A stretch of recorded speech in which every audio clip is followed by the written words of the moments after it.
Yes news में आप सभी दर्शकों का स्वागत है। मैं आपके साथ इलियास बड़ेघर। आइए देखते हैं आज की खबर क्या कहती है। ಪರಿಶಿಷ್ಟ ಜಾತಿ ಪರಿಶಿಷ್ಟ ಪಂಗಡದ ಹಣ ದುರುಪಯೋಗ ಇದೆ, ನೀರಾವರಿ ಯೋಜನೆಗೆ ರೊಕ್ಕ ಕೊಟ್ಟಿಲ್ಲ, ನೂರಾರು ಸಮಸ್ಯೆ ಇದ್ರೂ ಸಹಿತ ಯಾವುದೂ ಪರಿಣಾಮಕಾರಿಯಾಗಿ ಹೋರಾಟ ಮಾಡದೆ ಹೊಂದಾಣಿಕೆಯಿಂದ ಎಲ್ಲ ಇಲ್ಲಿ ತನಕ ಆದಂಥ ಹೋರಾಟ ಎಲ್ಲನೂ ಸಾಂಕೇತಿಕ, ಯಾವುದೂ ದಂಡಿಗೆ ಮುಟ್ಟಿಸುವಂಥದ್ದಲ್ಲ. ಏನು ಹೇಳಿದ್ರು, ಬೆಂಗಳೂರಿನ ಪಾದಯಾತ್ರೆ ಮೈಸೂರಿಗೆ ಹೋಗ್ತೀನಿ, ಮೈಸೂರು ಮುಟ್ಟೋದ್ರೊಳಗೆ ಸಿದ್ದರಾಮಯ್ಯನವ್ರು ರಾಜೀನಾಮೆ ಕೊಡ್ತೀನಿ ಅಂದರು, ಕೊಡ್ತಾರಂತ ಹೇಳಿದ್ರು, ಅದೂ ಆಗಲಿಲ್ಲ. ಮತ್ತು ನಾವು ಯಾವಾಗ ಟೀಕಾ ಮಾಡಿದಾಗ ನೀವೆಲ್ಲ ಮಾಧ್ಯಮದವರು ನಮ್ಮ ಹೇಳಿಕೆಯನ್ನು ಕೊಟ್ಟಾಗ ಅವರ ಹಿಂಬಾಲಕರು ಚೇಲಾಗಳು ಎತ್ನಾಳಿಗೆ ನಾಲಿಗೆ ಚಪ್ಪಲ್ ಐತಿ, ಅಮಾಸೆ ಬಂದಾಗ ಒಮ್ಮೆ ನಾಲಿಗೆ ಬಿಡ್ತಾನೆ, ಏನೇನೋ ಕಮೆಂಟ್ ಮಾಡ್ತಿದ್ರು. ಇವತ್ತು ಮಧು ಬಂಗಾರಪ್ಪ ಅಂದ್ರೆ ಕಡು ವಿರೋಧಿ ಶಿವಮೊಗ್ಗ ಜಿಲ್ಲೆಯಲ್ಲಿ. ಯಾರಿಗೆ? ಮಧು ಬಂಗಾರಪ್ಪ, ವಿಜೇಂದ್ರ ನಾವು ತಿಳ್ಕೊಂಡಿದ್ದೀವಿ.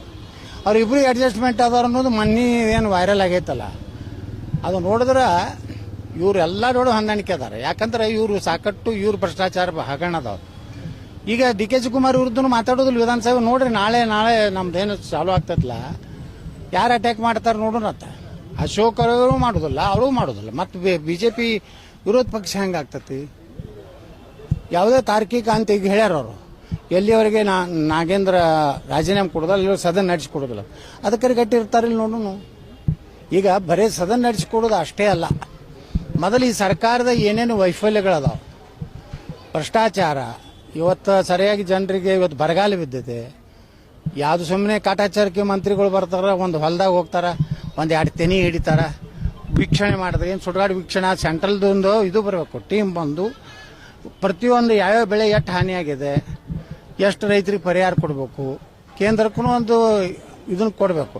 ಇವ್ರು ಕೇಂದ್ರ ಸರ್ಕಾರ ಕೊಡ್ತಾನೇ ಇಲ್ಲ. ಹಿಂಗಾಗಿ ಏನಾಗಿದೆ ಅಂದ್ರೆ ಕರ್ನಾಟಕದಾಗ ಪೂರ್ತಿ ಆಡಳಿತ ವ್ಯವಸ್ಥೆ ಮತ್ತು ವಿರೋಧ ಪಕ್ಷ ಎರಡೂ ಕೂಡ ಸತ್ತು ಹೋಗ್ಯಾವು. ಬಿಡದಿ ರೈತರು ಪಾಪ ಹೋರಾಟ ಮಾಡ್ಲಕತ್ತಾರ, ಅವ್ರು ಕಾಟಾಚಾರಕ್ಕೆ ಮಾಡ್ಲಕತ್ತಾರ. ಈಗಾಗಲೇ ಚೆಕ್ ತೊಗೊಂಡಾರ. ಚೆಕ್ ತೊಗೊಂಡವ್ರು ಶ್ರೀಮಂತ ರೈತರು, ಅವ್ರು ರೈತರಲ್ಲ. ನಮ್ಮಂಥ ರಾಜಕಾರಣಿಗಳು ಬೇನಾಮಿ ಏನು ಆಸ್ತಿ ಮಾಡ್ಯಾರಲ್ಲ. ಈಗ ರಾಜಕಾರಣಿಗಳು ಏನು ಮಾಡ್ತಾರ, ಯಾವುದೇ ಏರಿಯಾದಾಗ ಲ್ಯಾಂಡ್ ಅಕ್ವಿಸಿಷನ್ ಸ್ಟಾರ್ಟ್ ಆಯ್ತಂದ್ರೆ ರೈತರ ಕಡೆ 1 ಲಕ್ಷ 2 ಲಕ್ಷ 5 ಲಕ್ಷಕ್ಕೆ ತೊಗೋತಾರೆ. ತೊಗೊಂಡು ಅದನ್ನು KIDBಗೆ ಭೂ ಸ್ವಾಧೀನ ಕೊಡ್ತಾರೆ. ಅಲ್ಲಿ 25-30 ಲಕ್ಷ ಅವ್ರು ತಗೋತಾರೆ. ಅವ್ರಿಗೆ ಏಕ ನಂಬರ್ನಾಗ ರೊಕ್ಕ ಸಿಗ್ತೈತಿ. ಅದು ಭ್ರಷ್ಟಾಚಾರದ ಹಣಕ್ಕೆ ಅಡ್ಜಸ್ಟ್ ಮಾಡ್ಲಕ್ಕ ಬಿಡದಿ ಒಳಗೆ 2 ಕೋಟಿ ರೂಪಾಯಿ ಕೊಡ್ತೇನಂತ ನಿನ್ನೇನೆ ಯಾರು ಹೇಳಿದ್ರು, ಮುಖ್ಯಮಂತ್ರಿ 3 ಕೋಟಿ ಕೊಡ್ತೇನಂತ ಅರ್ಥ.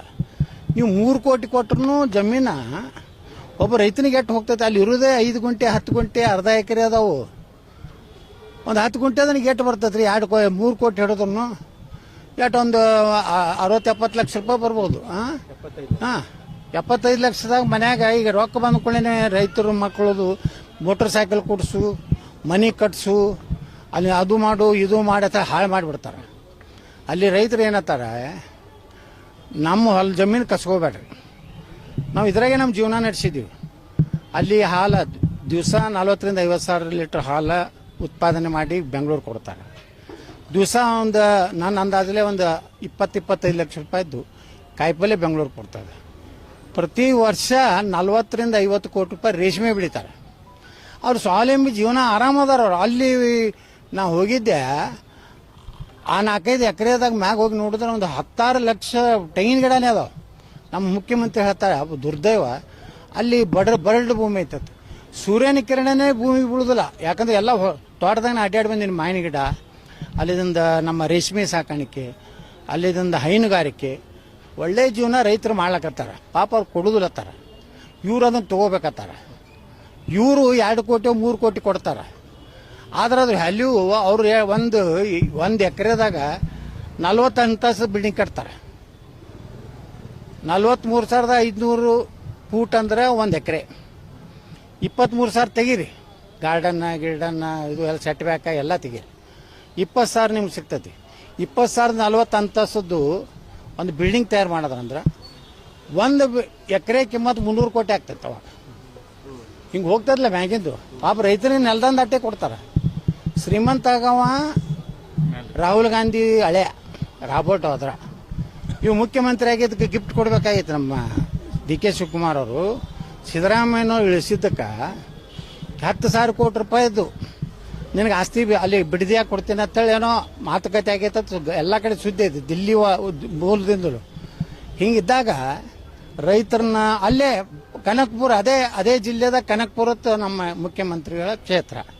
ಅಲ್ಲಿ ರೈತರಿಗೆ ಏನು ಭಾಷಣ ಮಾಡ್ತಾರೆ, ಮೊದಲು ಮುಖ್ಯಮಂತ್ರಿಯಾಗಿ ಸನ್ಮಾನ ಮಾಡೋ ಮುಂದೆ ಯಾರು ರೈತರು ಹೊಲ ಮಾರಬೇಡ್ರಿ, ನೀವೆಲ್ಲ ನಾಳೆ ನೀವು ಹೊಲ ಮಾಡಿದ್ರೆ ಬೆಂಗಳೂರಿಗೆ ಶೇಂಗಾ ಕಾಯಿ ಮಾರ್ಲಕ್ಕೆ ಬರ್ತೈತಿ, ಆ ಪರಿಸ್ಥಿತಿ ಬರ್ತದೆ ಅಂದ್ರೆ ಒಬ್ಬ ಮುಖ್ಯಮಂತ್ರಿ ಕನಕಪುರ ಕ್ಷೇತ್ರದಾಗ ರೈತರಿಗೆ ಹೊಲ ಕೊಡಬೇಡ ಅಂತ ಹೇಳ್ತಾರೆ.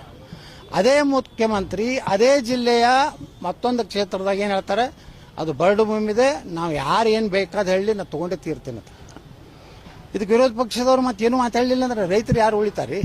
ಇವು ಹಿಂಗೆಲ್ಲ ಮಧು ಬಂಗಾರಪ್ಪನ ಕೂಡ ಜೋಕ್ ಮಾಡೋದು, ಅಲ್ಲೇ ಈಗಾಗಲೇ ಈ ಚೆಕ್ 8 ಮಂದಿ ತೊಗೊಂಡ್ರೆ ನಿಂಬಲ್ಲಿ ದಾಖಲೆ ಐತೆ, ನೀವು ಜಬರ್ದಸ್ತಿ ಹೋಗಿ ತಹಸೀಲ್ದಾರ್ ನೀನು ಮನೆ ತೊಗೊಳಕತ್ತೀವಿ ಚೆಕ್ ತಗೋ ಅಂತ ಹೇಳಿ ದಬಾಸಲಕತ್ತಾರ. ಅದಕ್ಕೆ ಕಸಬರ್ಗಿ ತೊಗೊಂಡು ಹೊಡೆದಾರ ಅಲ್ಲಿ ರೈತರು. ಹೌದು, ಆ ಚಟಬ್ಯಾಗ್ ವಿಜೇಂದ್ರ ಕಾಲ ಬಿಜೆಪಿಗೆ ಆಗ್ತದೆ. ಇಂಥವ್ರ ಅಧ್ಯಕ್ಷರಾಗಿ ಒಂದು ನಿಮಿಷನೂ ಮುಂದುವರಿಬಾರ್ದು. ಅಂದ್ರೆ ಜನರ ವಿಶ್ವಾಸ ಹೆಂಗೆ ನೀವು ಗಳಿಸ್ತೀರಿ? ನೀವು ವಿರೋಧ ಪಕ್ಷ ತಳಿ ಹೆಂಗೆ ಪ್ರೂವ್ ಮಾಡ್ತೀರಿ? ನಾಳೆ ನೋಡ್ರಿ, ಅವರು ಕೇಂದ್ರದಾಗ ಕುಮಾರಸ್ವಾಮಿ ಅವರು ನಮ್ಮ NDAದು ಮಿತ್ರರದಾರ. ಈಗ ಅವ್ರದ್ದು ಒಳ್ಳೆ ಒಂದು ಇದು ಇಟ್ಕೋಬೇಕಲ್ಲ. ನೀವು ಸಾಂಕೇತಿಕವಾಗಿ ಯಾಕೆ ಹೋಗ್ತೀರಿ?